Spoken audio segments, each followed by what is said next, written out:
Welcome back. This is GB News with Gloria and Liam. Now, the issue of the mine workers' pensions is something I care passionately about.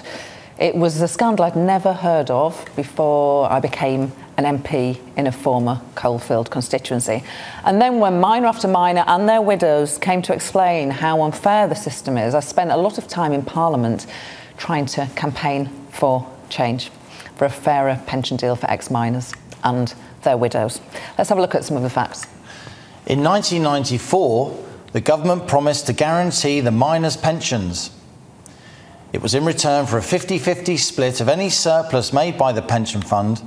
The government has never had to pay into the scheme, but has made billions of pounds from the miners' scheme. Campaigners say that's not fair and there should be more cash for ex-miners and their widows, given the average miner's pension is around £80 a week. Well, joining us shortly will be Stephanie Peacock MP, the Labour MP for Barnsley East, who has campaigned for an inquiry into the mine workers' pension scheme. But first, I want to hear from someone directly affected by this. Inky is a former coal miner on a miner's pension. Inky, hi. Thanks for joining us on GB News. Hello there. You're not happy, are you, with the situation? Tell us why. Well, I'm very, very mad, and it's not about Inky, and it's not about what I'm on. What makes me mad, really mad, is we're passed something by a widow dated last year that was informing her of an increase in her pension. Her pension was £17 something, £17 X amount of pence, and they'd actually sent her a letter telling her she'd got a 3 pence per week increase.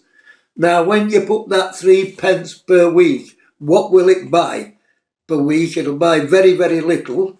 You couldn't buy a first-class stamp. You'd have to save up six weeks to send a first-class reply to that letter.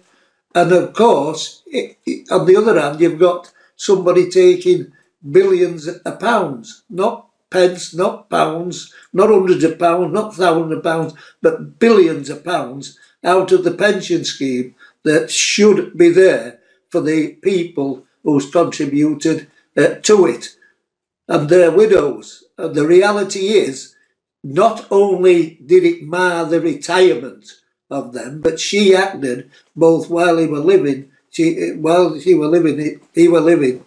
was acting as the nurse, providing 24-hour care, and now she's left. Now she's gone. She's struggling along at a stage where her health isn't good, and she receives a 3 pence per week increase. It's just totally immoral. It's not fair, and it needs to be put right.